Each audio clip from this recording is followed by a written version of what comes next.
Hello, happy Women's History Month. I'm so excited to talk to you. I know I haven't seen you for I think maybe 2 decades now, and I know we're Yeah, aging ourselves here. you're aging me. You're aging me. I'm sorry, and me. But yeah, I mean, I remember the last time I saw you, you're like at the college cafeteria, about to go to your basketball practice in college. And it's just amazing how, in this span of time, you went from playing basketball in college to like playing professionally. And now you're in the social impact, sports advocacy nonprofit. And if I'm messing up that field, please let me know. But Yeah. yeah, welcome. Thank you so much for having me. I'm excited to be here. I'm excited to catch up with old friends, but at the same time, I'm excited to share my story on this platform. So thank you. Yeah, no. Thank you again for coming here. So, do you want to introduce yourself in your own words? Yeah. So I am Joneé Billy. I am a social impact leader who has spent the majority of my career kind of operating in the intersection of sports, equity, and community. In my day-to-day, I build relationships with sports teams, leagues, entities with the focus of being able to create exposure and amplified opportunities for girls in New York City to experience sports both on the field, but also what does that look like beyond the field, right? I am a former athlete. So I played basketball collegiately at Mount Holyoke College. I went on to play professionally in Europe, and I also had the privilege of representing my mother's home nation, Trinidad and Tobago, in international competition. So really grateful for all of those experiences, right? And I think what I've been an area that I've really stepped into in the past couple of years is just really utilizing my voice, utilizing my experiences to kind of uplift this and to be a part of this women in sports movement and women in sports space, ensuring that there's a pipeline for girls to continue this massive movement that's happening, but also how do I continue to shape and advocate for girls in sports. Wow, that is incredible. First of all, thanks for your service. Um, like yeah, no. Well, I guess like I know right now, or in the past few years, you've been advocating for girls like all over New York City. Um, Mhm. and I just wanted to know, when you were a little girl, did you ever dream that you were gonna be doing this as your, as a career, as like a full-time job? Absolutely not. I think so I've always been athletic. I've always been super competitive, right? So I've always been into sports. The WNBA started, I'm aging myself again, but the WNBA started my ninth grade year. And you're talking about, no, maybe eighth grade. But you're talking about someone who is a 6 footer at the age of 12. And so folks around me, folks in the community are like, oh my God, you're so tall. Like there's opportunities for girls to play sports, professionally here and now. So I'm sure you play sports. Like you got to use that height for something. And I'm just like, no, I don't play basketball, right? I've literally tried out because I wanted to shut people up from asking me all the time, did I play basketball, right? And so my thing was, I was just going to say, hey, I tried it, I didn't like it, I moved on. And I walked into a gymnasium, Henry Street Settlement, shout out to Henry Street Settlement in the Lower East Side, and actually loved the community that was there and fell in love not only with the game, but fell in love with, once again, this theme of community means so much to me, and is such a huge part of my value system. That yeah, I continue to play. I improved rapidly, but I think a big part of that was the fact that once again, I've been into sports, but I wasn't playing organized sports, so to speak, right? And the challenges came early. I had some massive injuries in high school. I suffered two torn ACLs in high school. So literally 10th grade, tore the first one, worked on my way back, worked my butt off to come back. Only within a month of stepping back onto the court, tore the other ACL. Um, I was getting, approached by D1 colleges, folks were interested in having me come and play for their school. But when you tear that second one, senior year, and you haven't signed yet, the conversation shifts. And the conversation then became, oh, she's injury prone. We're not touching her with a 10-foot pole, right? So from that perspective, it's just like, okay, well, any kind of hopes I had of playing professional was completely out of the window, right? So what's next? Well, I'm intelligent, I'm very smart, and I ended up going to Mount Holyoke.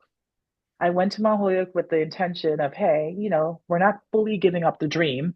We're going to go freshman year. We're going to get stats. We're going to get good grades. We're going to transfer. And I went to Mount Holyoke, and I'm sure as you've experienced, right? Mount Holyoke is an all women's college. For those of you that aren't aware, there was something that there's something there that I needed to be there at that time. Being such a tomboy, always being around sports, I was so comfortable being in men-centered spaces, male-centered spaces, that when I got to Mount Holyoke, it was like, okay, like it was the first year I think I stayed at Abbey Buck, which is essentially a senior dorm, right? There's a ton of singles.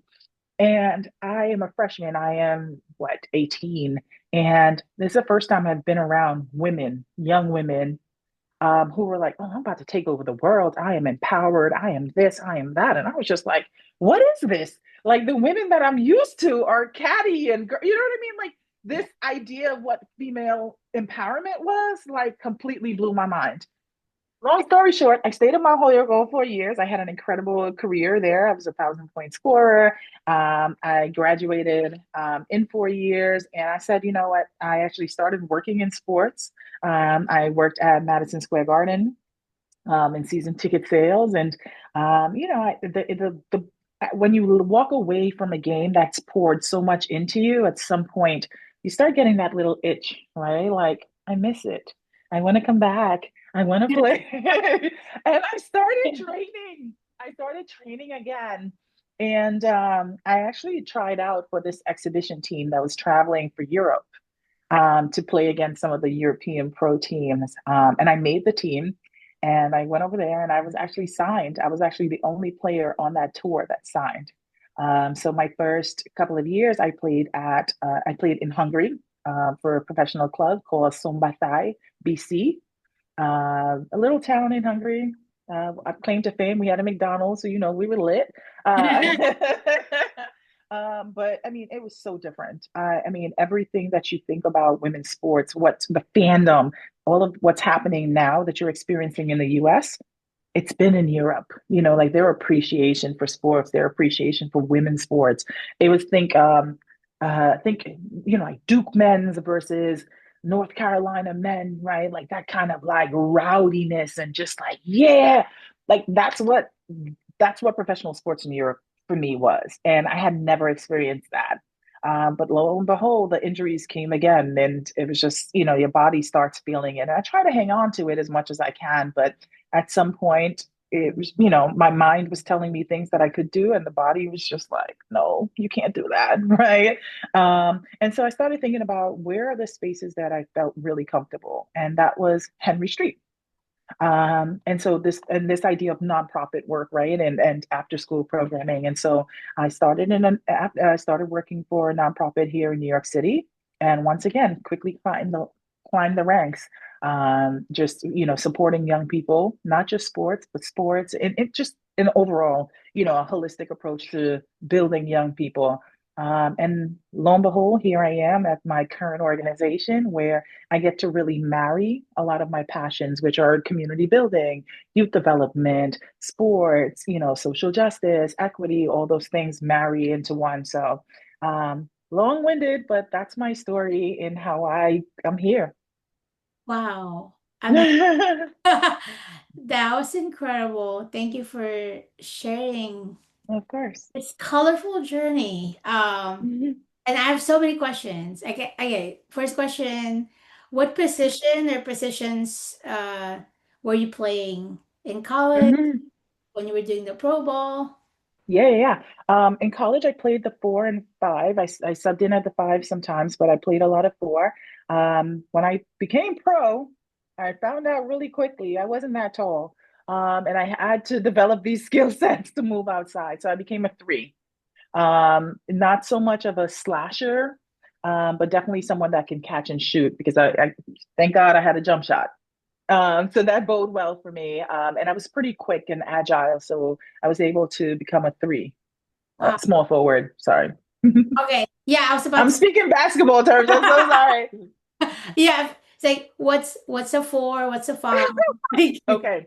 So power forwards, I was a big essentially. So power forward, a center in high school, in college, and then I moved out into a small forward. So definitely playing on the wing in as a professional athlete. Okay, thank you. Yeah, some people are like, what does that mean? I know for myself either. So thank you. Um, Yeah. yeah, also I'm just really I'm so impressed that like you are from New York Mhm. and you were in the community as a Mhm. young person, and then you came back. It's almost like a homecoming, and Yeah. you're still serving the people of New York, your fellow New Yorkers.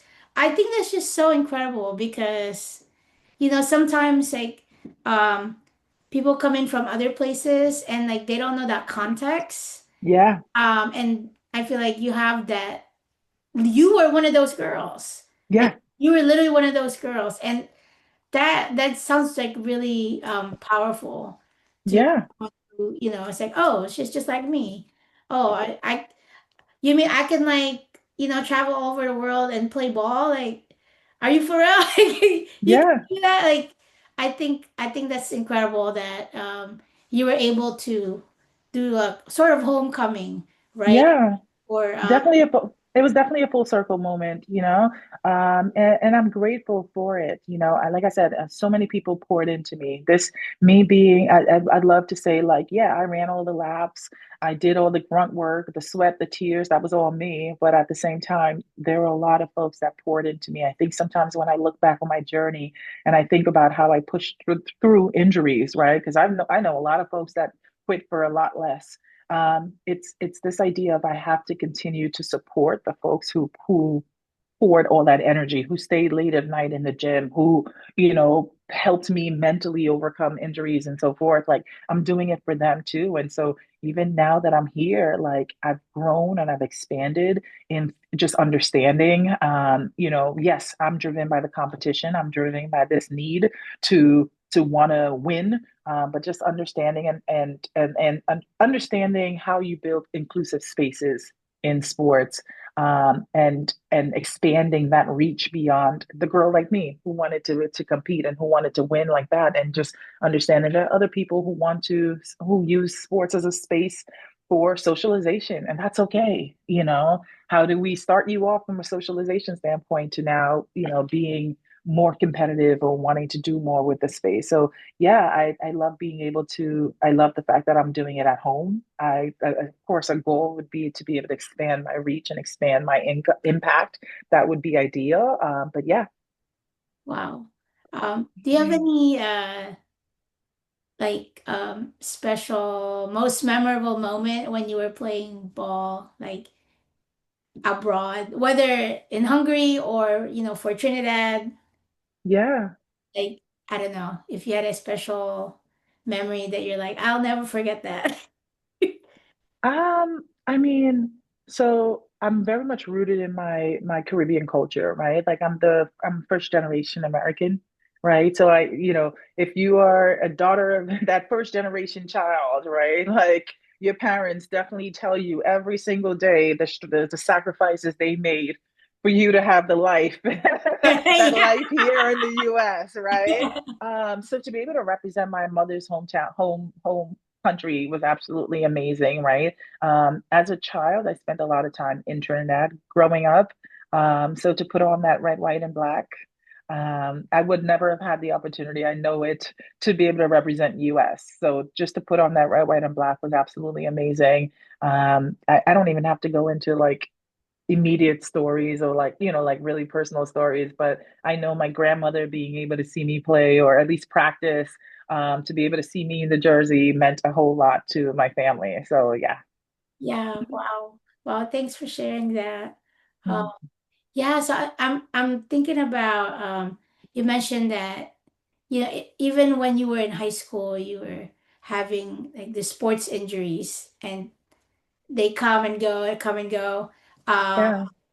and eventually you decided, okay, like that's it. I'm gonna pivot into something else. Hmm. And so um I guess I'm interested in like your process for like when you decided it's time to pivot like completely.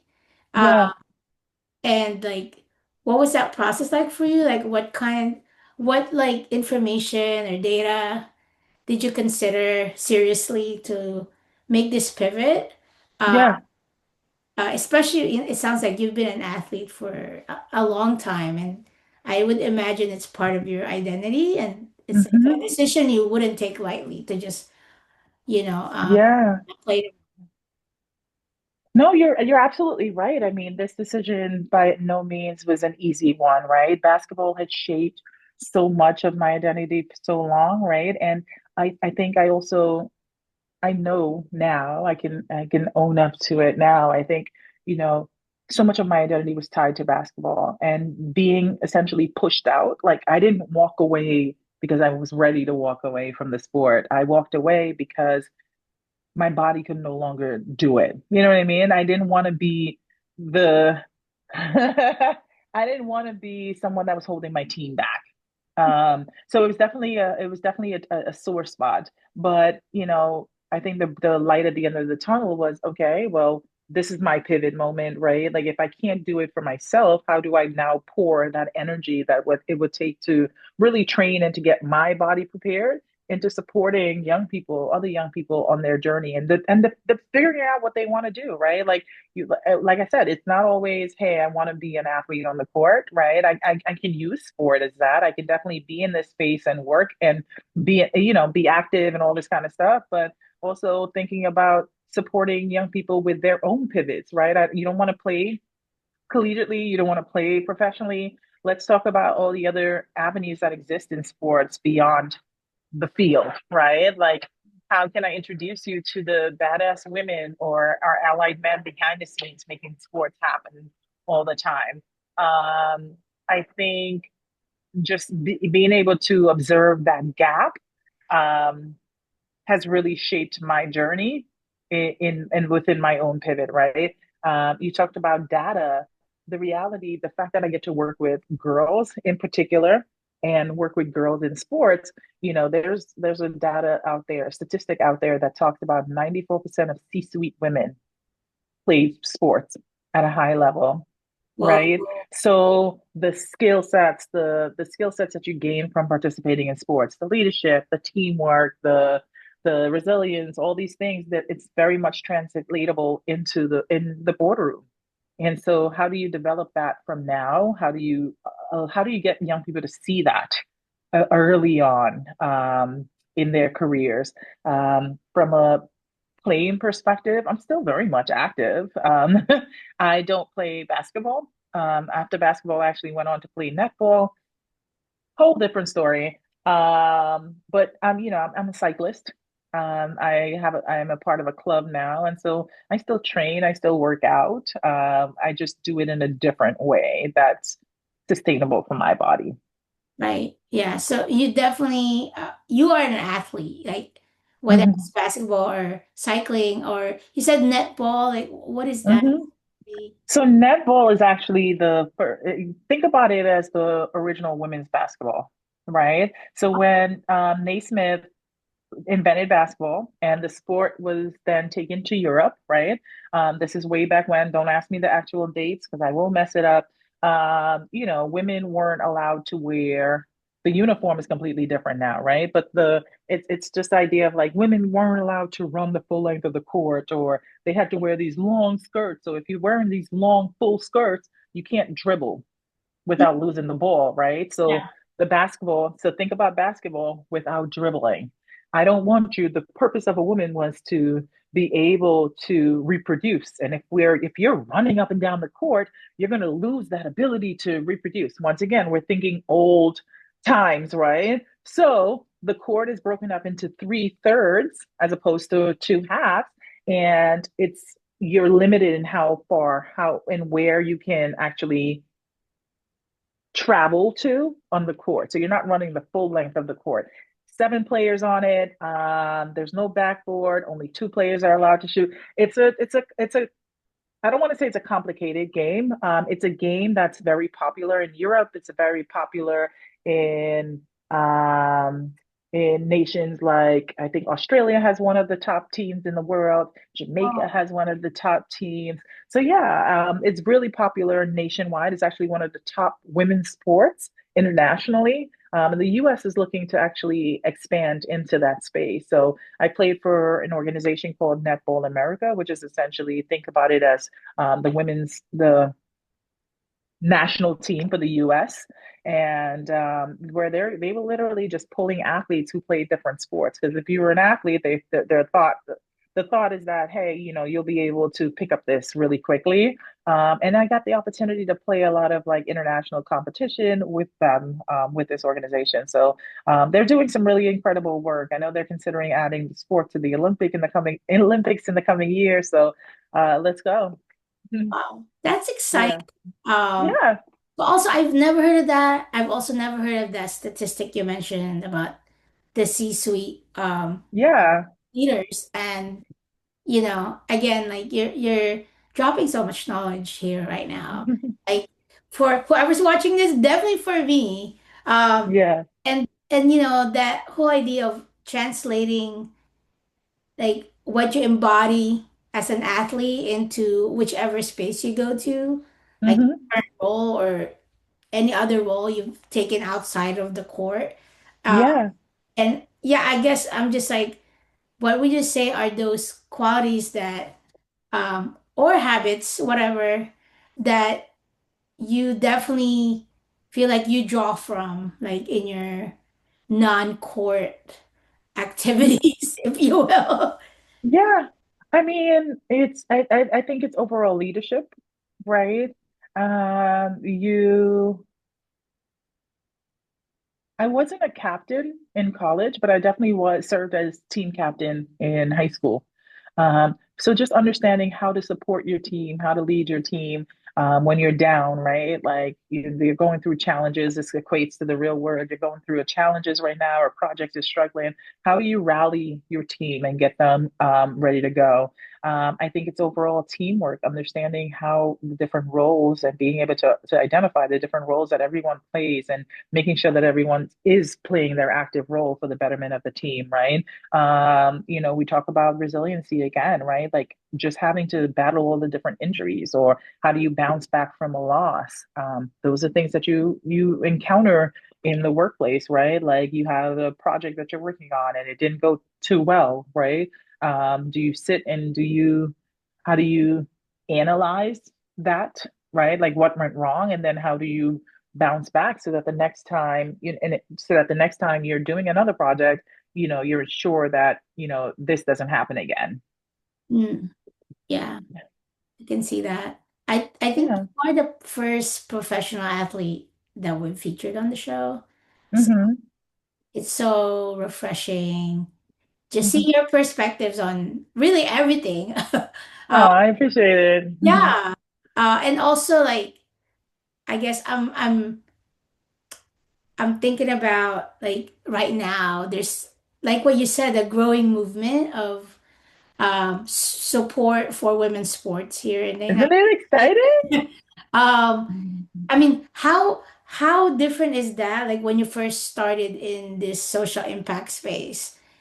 Because now we even see all um the women's football league. I don't know if that's the correct acronym or whatever, but Mhm. just like, and obviously the WNBA is even bigger than we ever Yeah. imagined, like when we were in high school, for example. uh Yeah. so yeah, I guess I'm just wondering, like, what are your thoughts about this growing movement period? Yeah. I remember when I first started playing, my organization didn't even have a girls team. Right. So I would literally practice with the boys. And that I was very comfortable, but the reality when we think about the barriers to entry for girls, that's one of the things. That's definitely one of the barriers that exists, where girls feel like they have a designated space and a time where they can be among their peers, their female peers, to be able to grow in the game by themselves, right? I think you're seeing it's not a parity, but you're seeing a lot more investment into girls' sports. If but thinking just fast forwarding now, I mean, you have the W, which is expanding. They're adding four new teams. They added one this year, and there's four other teams that's slated. You have the PWHL, the Professional Women's Hockey League. You have professional volleyball leagues. You have, I think I read recently they're starting a new baseball league. Like there's so many athletes who play at the high level in college. And then once their careers end, once their collegiate careers end, it's just like, okay, like that's it for you. It's either go overseas, go international and play in a professional league there where, I don't think people understand the sacrifices. Like, yeah, you're getting paid, but at the same time, you are sacrificing time with your families. Like, how many birthdays are you missing? How many, key dates and just being able to spend time with your grandparents or whatever it is, right? Being able to play at home in front of your family, in front of your friends is always a bonus, right? And that's some leagues, because I don't know this for sure, but I think in certain sports, there aren't even professional leagues, even internationally. So it's like I invested so much of my time as a young person into developing into this incredible being physically, right, and playing this sport, and then it's just like it comes to an abrupt end. That's hard. That's really tough for people. So I am stoked at the direction in which this country is moving in with regards to women's sports. I love seeing the support of, even seeing a lot of the men come over and supporting the women's. I think that's absolutely incredible, right? We can only go up from here. I know the W's right now, they're negotiating their own CBA contract, right? So as we're seeing more sponsorship dollars pour into this space, you're seeing more TV deals and things like that. The more exposure you get, the more fandom comes, right? And the more money and opportunities that there'll be for this next generation coming up to be women's athletes, but also, hey, as teams expand, also, right? They're opening job opportunities for for the young people that don't necessarily want to be athletes on the field, right? Like here are career opportunities, doors are opening in that way as well. So yeah, Yeah. Wow. I'm glad the establishments are catching up. yeah, Because I mean, I feel like there's always that hunger for the audience from a lot of people in the audience to like support women's sports. yeah. It's kind of like okay, this is like a tangent here, but like when Ryan Coogler made a Black Panther and they thought it was gonna flop or something. Mm-hmm, Total opposite. Because like there is a hunger for this like representation mm-hmm. in this space. Absolutely. And I feel like obviously like that's talking about a different thing and this talking about women's sports, but I feel Mm-hmm. like it's similar. There's like a parallel in a way of like, 100%. and I think it's amazing that you are part of this whole movement. It's exciting. It's totally exciting. It's past its time, due time, right? This should have been happening, but we're here and we're in the present. And not only are these athletes, incredible athletes, are able to show up on the field or on the court, but they're also, they're what do you call them? Multi-hyphenated. And so there's crossover where they're not just on the field, but they're doing podcasts. They're doing broadcasts. They're into fashion. They're into all these different things, right? They're owners of other teams and other leagues and so forth. So I love seeing it's their full circle moment, right? We all get an opportunity to have one of these full circle moments, and I think a lot of these young athletes are really capitalizing on it. Wow. Wow. Mhm. Well, I'm gonna start wrapping up here, but Okay. yeah, just thinking about, I'm thinking about your journey, right? Like when you're actively playing professional ball and then Yeah. you made this pivot and now you're uh in the social impact nonprofit sports advocacy space. And now with this expansion of support for women's sports, like where do you see yourself? Like a 3.0 version? Oh, girl, the dream. I mean, I would love to. I think the next journey or the next pivot for me is just thinking how I can expand impact. Expand meaning deepen impact, right? Because I think what you're having, what you're experiencing right now, right? I think with all the attention being poured into women's sports, there's brands that are aligning themselves with that with sports teams, and you want to make sure that it's intentional and it's authentic, right? So deepening and intentionality in that space, but also an expansion. Like, yeah, I know the New York City landscape very well, but wouldn't it be amazing to be able to take your experience and also be able to tap into other markets and be able to do this on a national level? Like, I welcome the opportunity to be able to have a larger impact. Like, that I think that's the legacy that I want. Wow, that's just Yeah. Mhm. amazing. And yeah, thank you for dropping all this knowledge about women's sports and definitely sharing your journey because it's very inspirational. And what a way to kick off Women's History Month. And you're like the perfect person to do this. Oh, I appreciate it. And thank you again for so much for having me. It's been incredible. It's an incredible journey. It's an incredible ride. And, I think we're getting started, like it's not finished yet. So I hope to revisit and come back in a couple of years and be able to tell you, other amazing things that I've done or so forth. So again, thank you for having me. Yeah, no, thank you. And at that point, I'll probably visit you in like some like islands somewhere. Come on over. There's always a standing invite. Yes, yes, yes. Okay, awesome. Well, thanks again and have a great everything. Thank you.